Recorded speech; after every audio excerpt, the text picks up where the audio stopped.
주시는 하나님의 말씀은 신명기 14장 21절부터 29절까지입니다. 봉독합니다. 당신들은 해마다 밭에서 거둔 소출의 11조를 드려야 합니다. 당신들은 곡식과 포도주와 기름의 11조를 처음 난 소와 양의 새끼와 함께 주 당신들의 하나님이 자기 이름을 두려고 택하신 곳으로 가지고 가서 주님 앞에서 먹어야 합니다. 이렇게 함으로써 당신들은 주 당신들의 하나님을 두려워하는 것을 배우게 됩니다. 그러나 주 당신들의 하나님이 그의 이름을 두려워 택하신 곳이 당신들이 있는 곳에서 너무 멀고 가기가 어려워서 그것을 가지고 갈 수 없거든. 당신들은 그것을 돈으로 바꾸어서 그 돈을 가지고 주 당신들의 하나님이 택하신 곳으로 가서 그 돈으로 마음에 드는 것을 사십시오. 소든지 양이든지 포도주든지 독한 술이든지 어떤 것이든지 먹고 싶은 것을 사서 주 당신들의 하나님 앞에서 당신들과 당신들의 온 가족이 함께 먹으면서 즐거워하십시오. 그러나 성 안에서 당신들과 함께 사는 레위 사람은 유산도 없고 차지할 목도 없는 사람들이니 그들을 저버리지 않도록 하십시오. 당신들은 매 3년 끝에 그의 난 소출의 11조를 다 모아서 성 안에 저장하여 두었다가 당신들이 사는 성 안에 유산도 없고 차지할 목도 없는 레위 사람이나 떠돌이나 고아나 과부들이 와서 배불리 먹게 하십시오.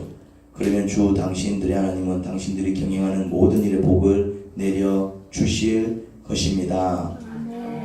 아멘.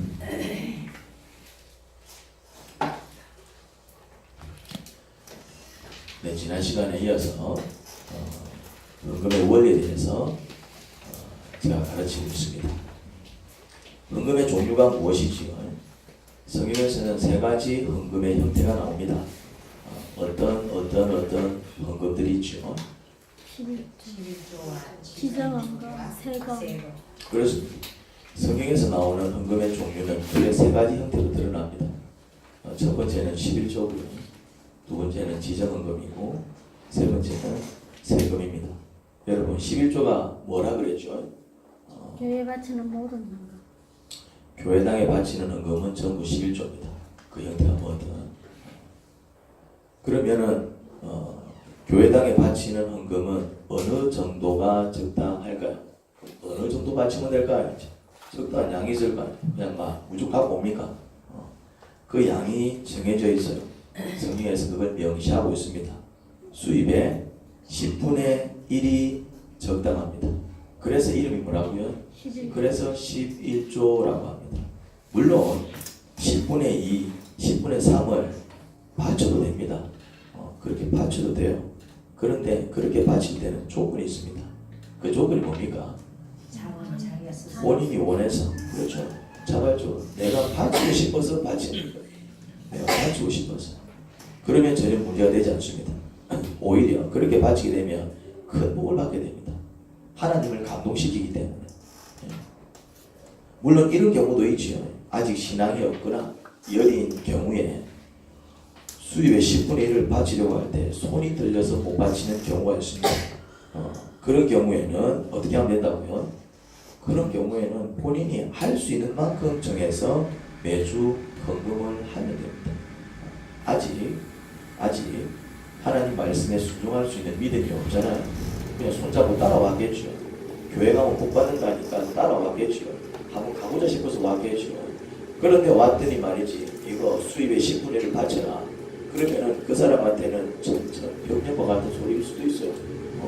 복 받으려고 왔는데 이거는 뭐 다 바치게 생겼으니까 그런 느낌이 든다 이 말이지. 그런 느낌이 처음 오신 분들은 그렇게 아직 신앙이 없거나 여린 경우에 이 원리를 따라 10분의 1을 바치려고 할 때 손이 떨려서 못 바치는 경우가 있습니다. 그런 경우에는 할 수 있는 만큼 정해서 드리면 됩니다. 나는 10분의 1은 아직 멀었고 매주 내가 10,000원씩은 내가 헌금할 수 있겠다. 10,000원씩 드리면 됩니다. 나는 매주 그냥 5,000원씩은 내가 어떻게 부담 없이 할 수 있을 것 같아. 그러면 처음에는 그렇게 시작하시면 됩니다. 그러다 믿음이 성장해서 나도 이제 온전한 11조를 드려 하늘의 복을 좀 받아봐야 되겠다. 그런 믿음이 생겼을 때 순종하는 마음으로 온전한 11조에 도전해 보는 것이죠. 자, 그러면은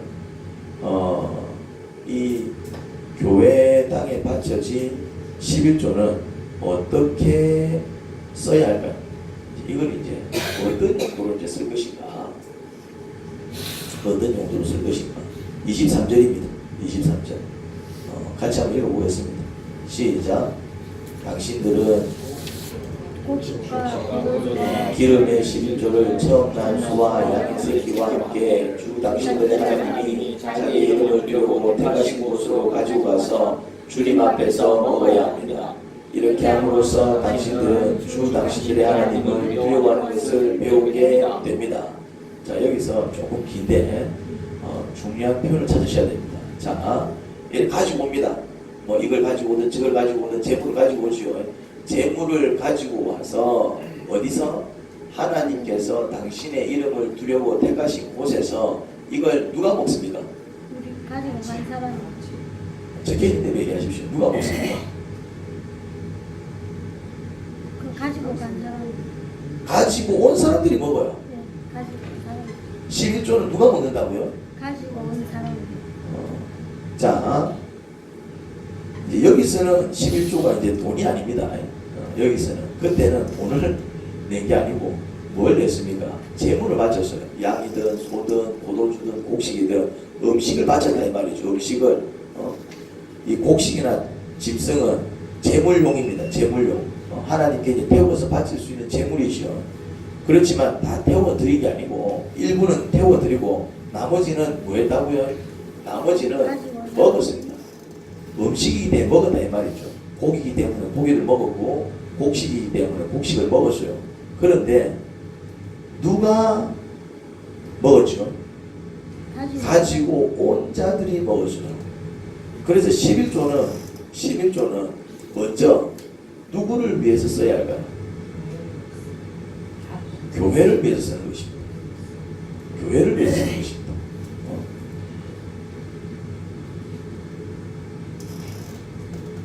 그러면은 성경에서 그렇게 이야기를 하고 있다 이 말이죠. 자, 이 원리를 따르면은 그러면 오늘날 우리가 이제 11조를 냅니다. 여러분들이 11조를 내잖아요. 그러면은 그 11조는 제일 먼저 누구를 위해서 쓰여져야 된다고요? 교회를 위해서. 다시 말해서 여러분들을 위해서 쓰여져야 됩니다. 여러분들을 위해서. 자, 보겠습니다. 교회가 모이려면 뭐가 필요합니까? 장소가 필요해요. 그렇죠. 건물 장소가 필요하다 이 말이죠. 장소를 대여하든지 아니면 건물을 지어야 합니다. 장소를 대여할 때 혹은 건물을 지을 때 돈이 들어가지요. 그때 무슨 돈으로 장소를 대여하고 건물을 짓습니까? 11조로 대여하고 11조로 건축한다 이 말이지. 그래서 건축헌금을 하는 게 아니다 이 말이에요. 건축헌금은 성경에 없어요.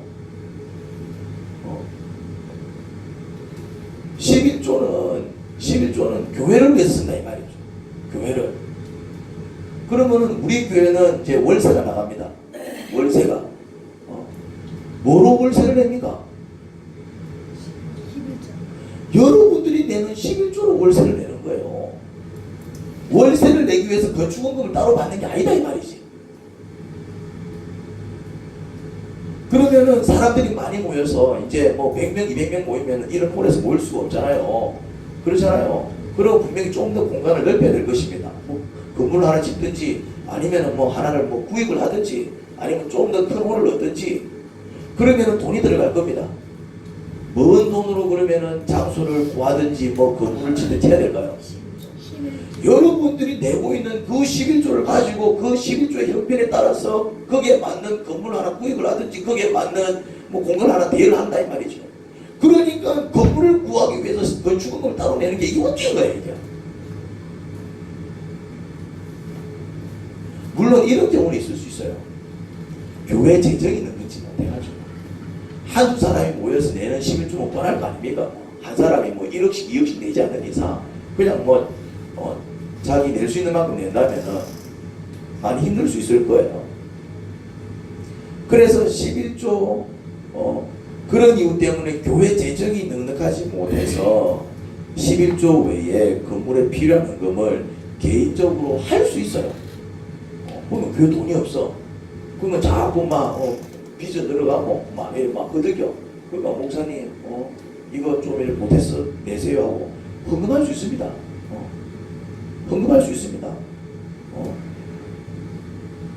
그런 건 문제가 되지 않습니다. 근데 그것도 조건이 있습니다. 조건이 뭡니까?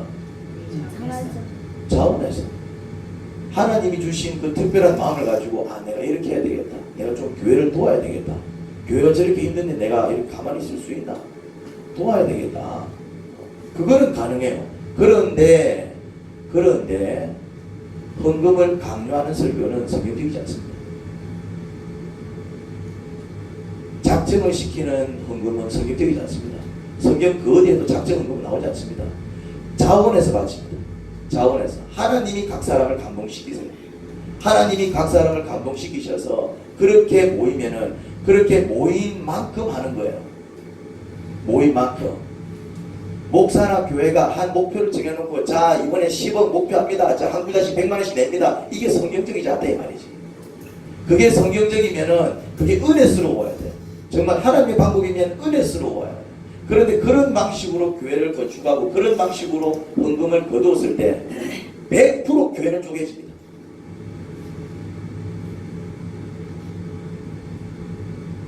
헌금은요 어떻게 내는 것이라고요? 자원에서 내는 거예요. 내가 기도하는데 내가 찬양하는데 신앙생활 하면서 교회 형편을 알고 또 우리 지체들의 형편을 알고 특별히 하나님께서 마음을 주셔가지고 내가 헌금을 좀 해야 되겠다. 내가 좀 도움을 좀 줘야 되겠다. 하나님께서 나한테 이만큼 주셨는데 내가 또 이렇게 베풀면서 살아야 되겠다. 그래서 10분의 1을 바치든 그래서 10분의 10을 바치든 그래 바치는 거는 문제가 되지 않습니다. 그거는 오히려 큰 복이 됩니다. 왜 복이 될까요? 하나님을 감동시키기 때문에. 야 10분의 1만 바치면 되는데 왜 니는 10분의 2, 10분의 3을 갖고 왔어?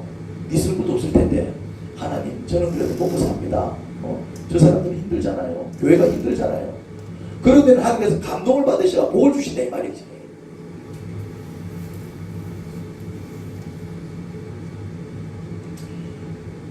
교회를 운영하기 위해서 돈이 들어가죠. 무슨 돈으로 교회를 운영합니까? 11조로 교회를 운영한다 이 말이지. 그래서 교회를 운영하기 위해서 특별하게 들어가는 돈에 대한 헌금을 따로 거두는 것은 옳지 않습니다. 차 산다고 차량 헌금, 땅 산다고 땅 헌금, 건축한다고 건축 헌금, 선교한다고 선교 헌금, 구제한다고 구제 헌금. 아닙니다. 구제 뭐로 해야 됩니까? 11조로 구제하는 거예요. 뭐로 선교합니까? 11조로 선교한다 이 말이지. 뭐로 건축합니까? 11조로 건축하는 거예요. 뭐로 차 삽니까? 11조로 차 사는 거예요. 차 사는 돈 없으면 어떻게 하면 됩니까? 차 안 사면 돼요. 하나님이 주시면 감사에 맞는 거고 하나님이 안 주시면 버스 타고 다니면 되는 겁니다.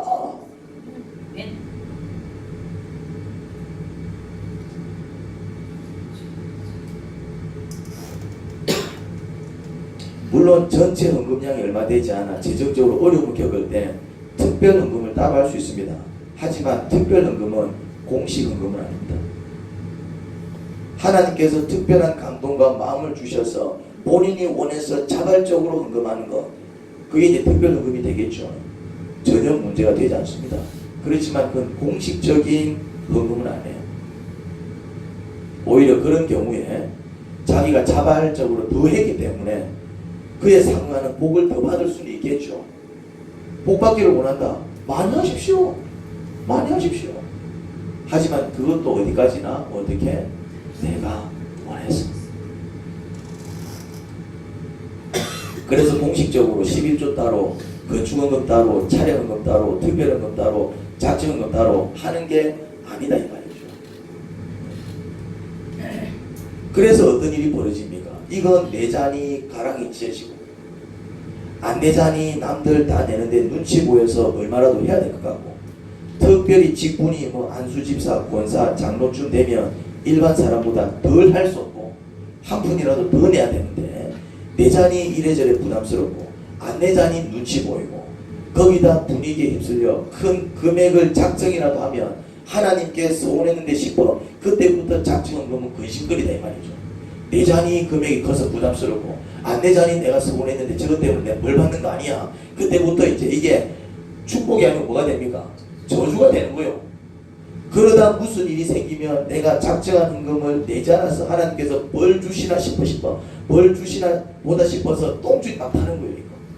돈은 없고 일은 자꾸 꼬이니까 내가 서운한 거 안 갚으니까 하나님께서 벌 주시나 싶어가지고 그때부터 하나님에 대한 이미지가 사랑의 하나님이 아니라 어떤 하나님입니까?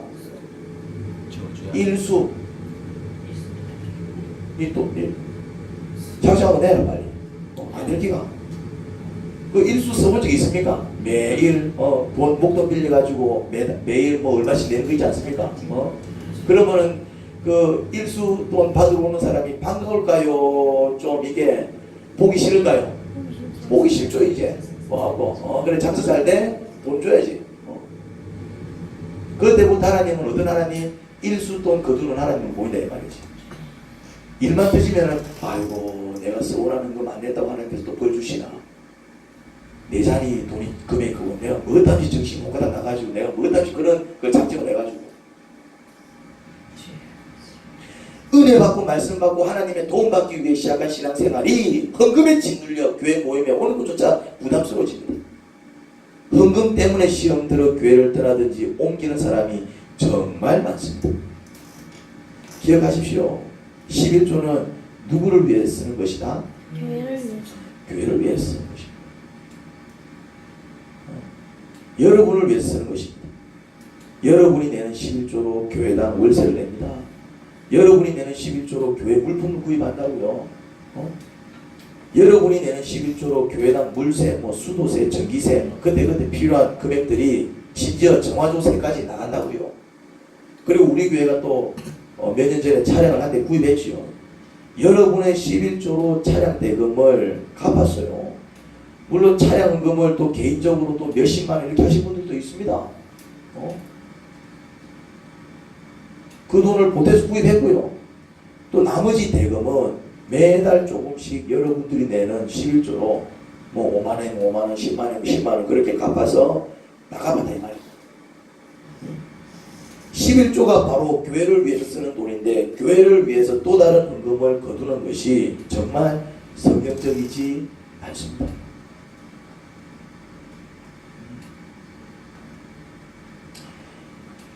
27절입니다.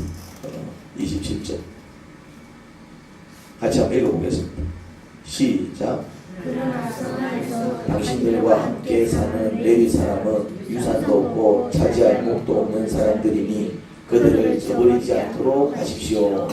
자, 두 번째 11조를 먹는 사람이 적혀 있습니다. 첫 번째는 누가 먹는다고요?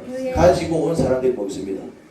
가지고 온 사람, 헌금을 내는 사람들이 헌금을 먹는다 이 말이죠.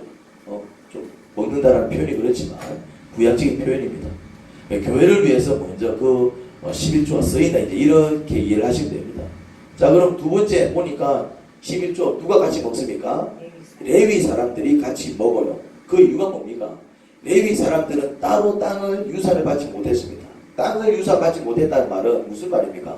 경제활동을 안 하는 거예요. 그 당시 때는 땅으로 경제활동을 했다 이 말이에요. 농사를 어디서 짓습니까? 땅에서 짓습니다. 가축을 어디서 키웁니까? 땅에서 키운다 이 말이죠. 땅이라는 것은 집을 지어서 사는 그런 터전도 되지만은 또 그 땅에서 뭐합니까? 경제활동을 한다 이 말이에요. 경제활동. 그런데 레위인들은 따로 땅을 유산받지 못했습니다.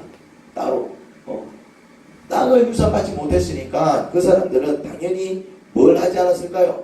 다른 지파들처럼 농사 짓고 가축을 치지 않았습니다. 왜 그랬을까요? 그들은 왜 일을 시키지 않았을까요? 그들은 성전 제사를 위해서 따로 구별된 지파였습니다. 그래서 그 사람들은 뭐 하느냐면은 성막 안에서 혹은 성전 안에서 뭐 하는 일을 했다고요? 그냥 하루 종일 제사 지내는 일을 했어요. 제사를 지내려면은 이게 시간이 많이 들어갑니다.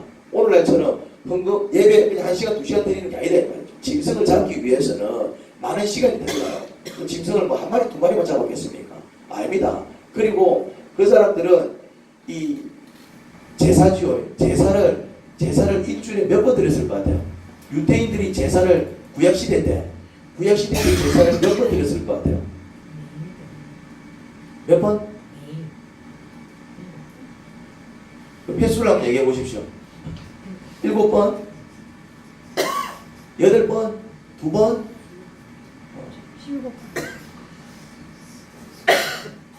일단 유태인들은 상번제라는 게 있어요.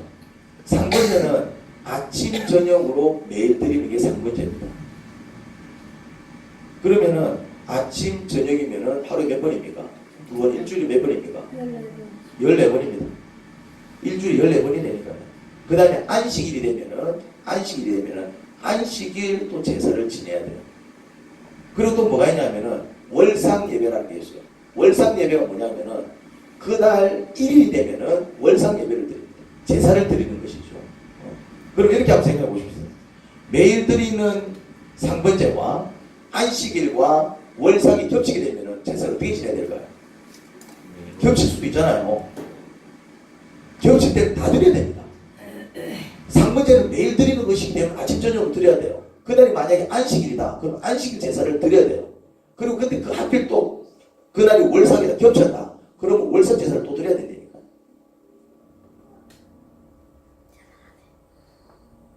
그 일을 누가 했다고요? 레위인들이 하는 거예요. 그러니까 이 사람들은 제사 지내다가 물을 다 보는 거예요. 제사 지내다가. 그러니 그 사람들은 경제활동을 할 수 없었어요. 생산물이 없었겠죠. 그들을 누가 먹였습니까? 11주. 그들을 누가 먹였습니까? 11주. 구약적인 표현으로 치자면은 제사 때 이제 재물을 가지고 올 거 아닙니까? 그러면 가지고 온 사람들이 먼저 자기들이 먹어요. 근데 자기들만 먹는 게 아니라 누구랑 같이? 레위인들을 불러가지고 같이 먹어요. 경제활동을 하는 다른 지파 사람들이 그들의 수입 중에서 일부러 가지고 온 11조를 먹을 때 개인적 생산물이었던 레위 사람과 함께 먹었던 것입니다. 자, 11조를 먹는 두 번째 사람입니다. 누구죠? 레인. 교회 사역에 전념하느라 개인적 경제 활동을 하지 않는 전임 사역자죠. 우리 교회에서는 어떤 사람이 그런 사람일까요? 그렇죠. 목사, 그리고 전도사, 이런 사람이겠죠.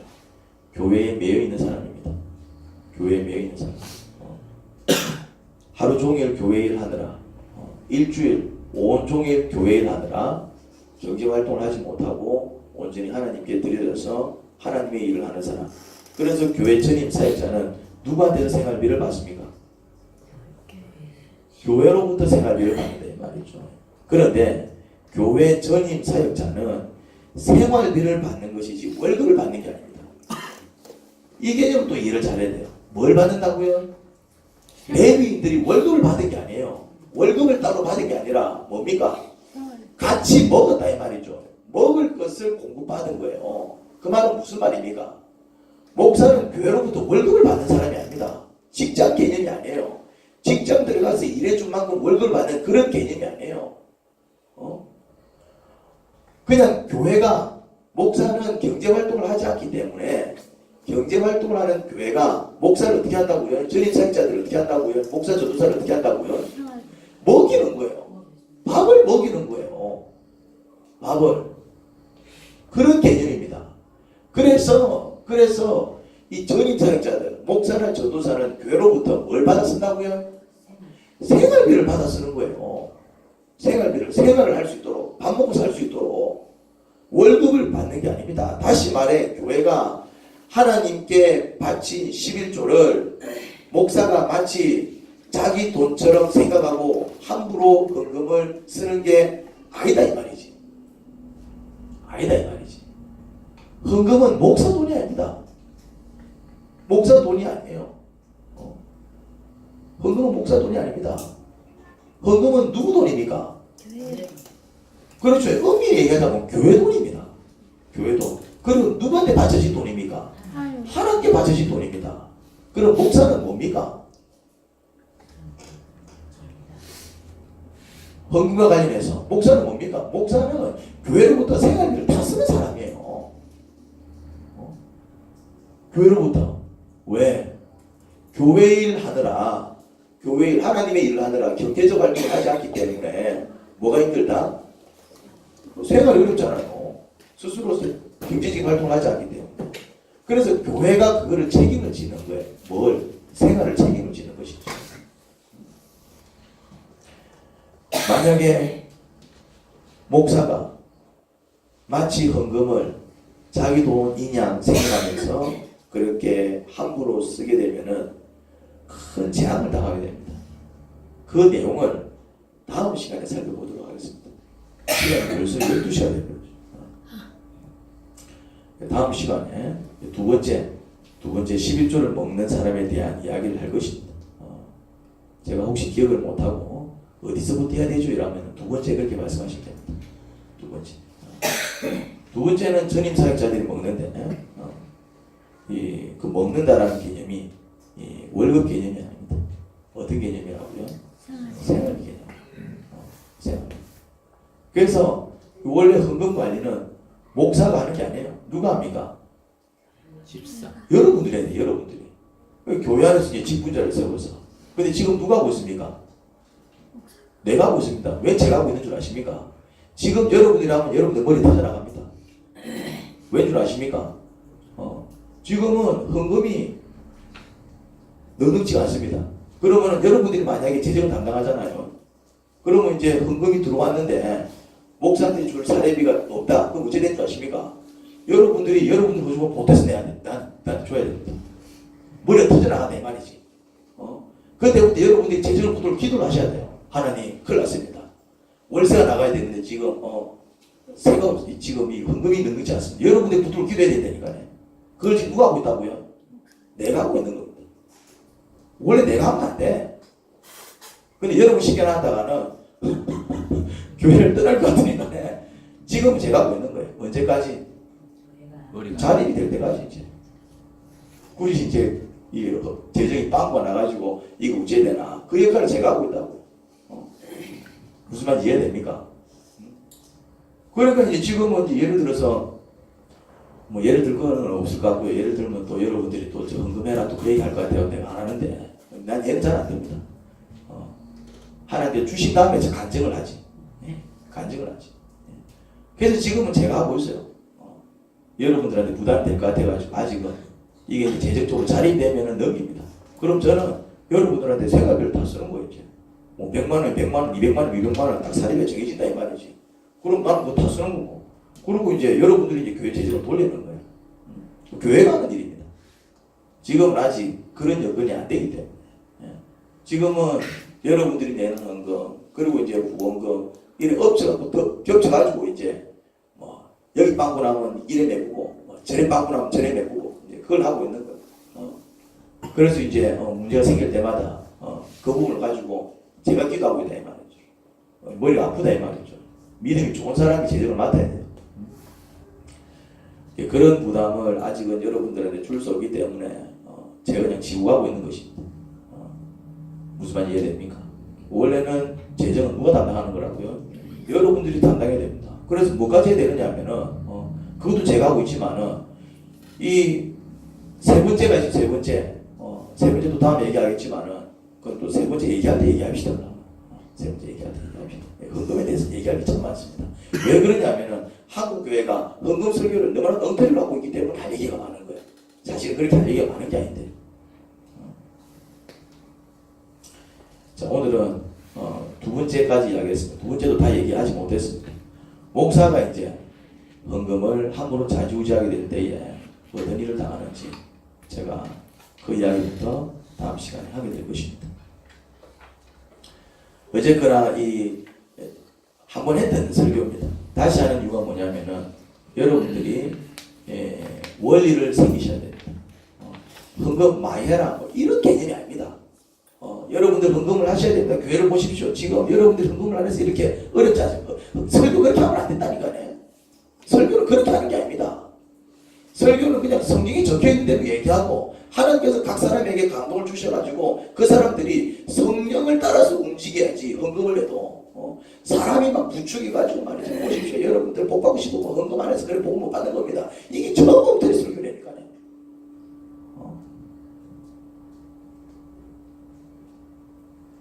왜 그런 줄 아십니까? 죄송한 얘기지만은 목사들이 하나님을 바라보지 않고 자꾸 사람을 바라보기 때문에 그런 설교를 하는 것입니다. 그런데 그 원리는 여러분들도 동일하게 적용됩니다.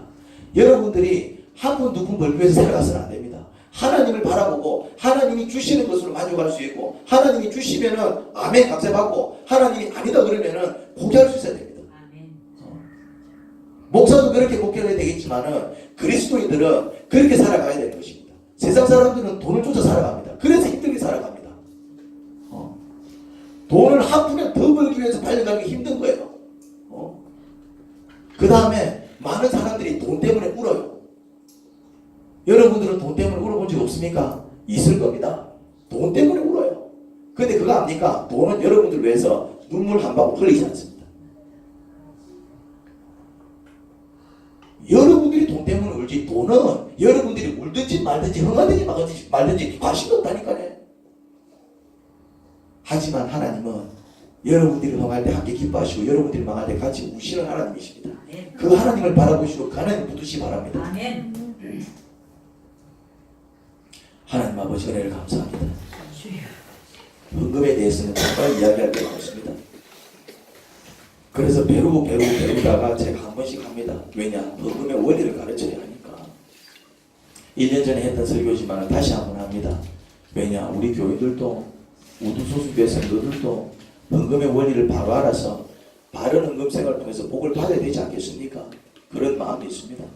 헌금 생활 바르게 하면은 정말 놀라운 일이 벌어집니다. 하나님 그 은혜가 우리 교회들 가운데 충만하기를 소원합니다. 하나님께서 함께하여 주시옵소서. 예수님 이름으로 기도합니다. 아멘.